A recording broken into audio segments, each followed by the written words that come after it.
Kroy Biermann physically blocks Kim Zolciak move. Cops called.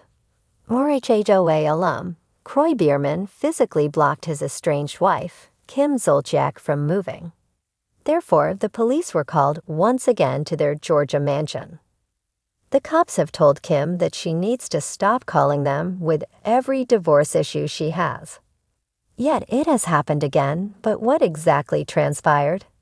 Keep reading for further details. Kroy Biermann physically blocks Kim Zolciak's move. It's very sad for Kim Zolciak and Kroy Biermann, as they were once very much in love. When Kim laid her eyes on Kroy, she knew that she had to get to know him and see what he was all about. Their courtship played out on RHHOA, and eventually they landed their own spinoff, Don't Be Tardy. He adopted her two oldest daughters, Ariana and Brielle, from a previous relationship. They then went on to have 4 more children and seemed incredibly happy. So it was a shock when they filed for divorce in early 2023. Admittedly, Kim and Kroy were struggling financially. Their Georgia mansion had faced foreclosure starting in 2022. They saved it and were able to do so again in 2023. Kim also owed around $1 million to the IRS and had a mountain of debts. When they filed for divorce, they threw a lot of allegations at each other, tried to reconcile, but it did not last. The police were called quite frequently to the home and were just called during a dispute between the estranged couple. They asked Kim to stop calling when it was not an emergency, but now, the police are back in action. According to TMZ, Kim Zolciak was trying to leave with her moving truck, but Kroy was blocking the way. On Sunday, December 15th, a truck was at the Georgia home to get the remaining items. However, that became a struggle when Kim was unable to exit her driveway. Fortunately, they got smart and called the non-emergency line this time. Upon arrival, Kroy moved his car and Kim was able to leave. Status of the home. Kim Zolciak and Kroy Biermann's Georgia mansion was set for auction in early December. Yet nothing happened, but an Atlanta newspaper claimed that they were granted another postponement. Truist Bank owns the home, and they gave them the chance to sell the home on their own. Kroy claimed he wanted to take less than the selling price, but Kim declined, so he tried to force the sale. Now it is very unclear as to what is really happening and why they are moving everything out. If they still have more time, why not stay through the holidays? At the same time, Kim has a lot of items, so it is probably best to start storing stuff ASAP. The Georgia sun burned brightly in the sky, casting long shadows across the neatly trimmed lawn of Kroy Biermann and Kim Zolciak's sprawling suburban home. But the picturesque scene belied the tension brewing inside. The echoes of raised voices filtered through the closed windows, sharp enough to disturb the chirping birds perched on the white picket fence. Kim Zolciak, a towering presence in her designer heels and oversized sunglasses, had spent the morning packing suitcases and directing movers like a maestro leading an orchestra. Her glossy blonde hair bounced with every step as she paced through the house, shouting instructions. "Careful with that vase," she barked, gesturing at a mover who had hesitated a second too long. "That's baccarat, not Tupperware." For weeks, Kim had been dropping hints about leaving.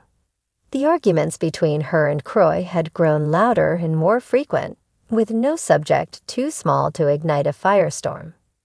Whether it was unpaid bills, parenting styles, or Kim's ongoing love affair with online shopping, each disagreement added another crack to the fragile foundation of their marriage. Now it seemed the inevitable had arrived. Kim was done. As movers carried her designer furniture and racks of shimmering cocktail dresses down the driveway, Kroy appeared in the doorway, his towering frame rigid with anger. Dressed in a sleeveless shirt and athletic shorts, he looked every inch the former NFL player, his biceps tense and his jaw clenched. His eyes scanned the scene, narrowing when they landed on Kim. "What do you think you're doing?" he asked, his voice low but seething.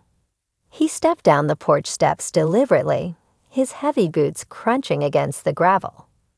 Kim barely glanced at him, waving a manicured hand dismissively. "What does it look like, Kroy?" "I'm leaving." Her tone was flippant, but her pace quickened as she grabbed another armful of handbags from the living room. Kroy's face darkened. "You're not taking my kids," he growled, stepping in front of the moving truck to block the loading ramp. His broad shoulders filled the space like a human barricade, and the movers hesitated, exchanging nervous glances. Kim's sunglasses slid down her nose as she spun to face him. "Your kids," she repeated, her voice rising. "They're our kids, Kroy. And don't think for a second that I'm leaving them here with you while you play the victim." The tension between them was palpable, thick enough to cut with a knife. Kroy crossed his arms over his chest, standing firm. "You're not going anywhere," he said, his voice steady but dangerous. "Not with them, and not with half this stuff you're trying to haul out of here." Kim let out a sharp laugh, a sound devoid of humor. "Oh, please. I bought this house. I bought this furniture. I even bought that ugly shirt you're wearing right now." She pointed a manicured finger at his chest. "So don't stand there acting like you have some moral high ground."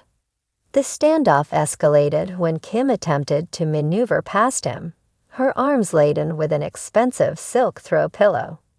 Kroy stepped in her path, forcing her to stop short. The pillow tumbled from her grasp, landing unceremoniously on the pavement. "Move, Kroy," she snapped, her voice trembling with fury. "No," he replied, his voice a steady wall of defiance. That's when the shouting started in earnest. Their voices rang out across the neighborhood, drawing the attention of curious onlookers. One neighbor peered through their curtains, phone in hand, while another stepped onto their porch, pretending to water a potted fern. Kim's anger boiled over, and she pulled out her phone, her freshly manicured nails flying across the screen as she dialed. "Fine," she said, holding the phone to her ear. "If you won't move, I'll call someone who will." Within 20 minutes, the sound of sirens broke through the suburban tranquility. A police cruiser pulled into the driveway, its lights flashing but siren silenced. 2 officers stepped out, their calm demeanor in stark contrast to the chaos unfolding in front of them. The taller of the 2 officers, a middle-aged man with a salt and pepper mustache, approached cautiously. "What's going on here?" he asked, his voice measured. Kim stormed up to him, her stilettos clicking furiously against the pavement. "Officer, thank God you're here," she said dramatically, flipping her hair over her shoulder. "My soon-to-be ex-husband is trying to hold me hostage. He won't let me leave with my kids." Kroy scoffed, throwing his hands in the air. "That's not what's happening," he countered. "She's trying to take the kids without my permission, and she's stripping this house bare in the process. I have every right to stop her." The officers exchanged glances, clearly realizing they had walked into a domestic dispute that would require a delicate touch. The mustached officer held up a hand to silence them both. "Okay, let's take this one step at a time," he said. "Mrs. Zolciak, do you have any custody agreement in place?" Kim hesitated, her bravado faltering. "Not yet," she admitted. "But I'm their mother. That has to count for something." The second officer, a younger woman with a clipboard, jotted down notes. "And Mr. Biermann," she said, "are you preventing her from leaving the property?" "I'm preventing her from taking my kids," Kroy replied.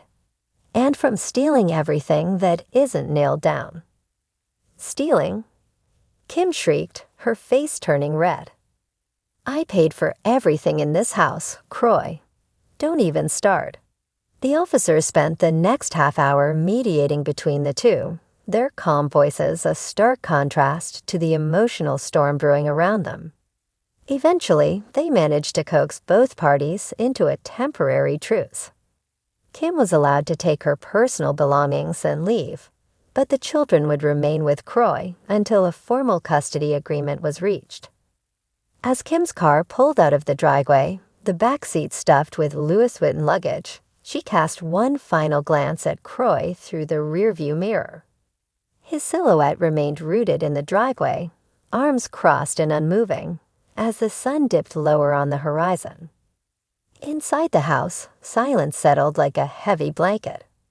Kroy leaned against the doorframe, exhaling deeply.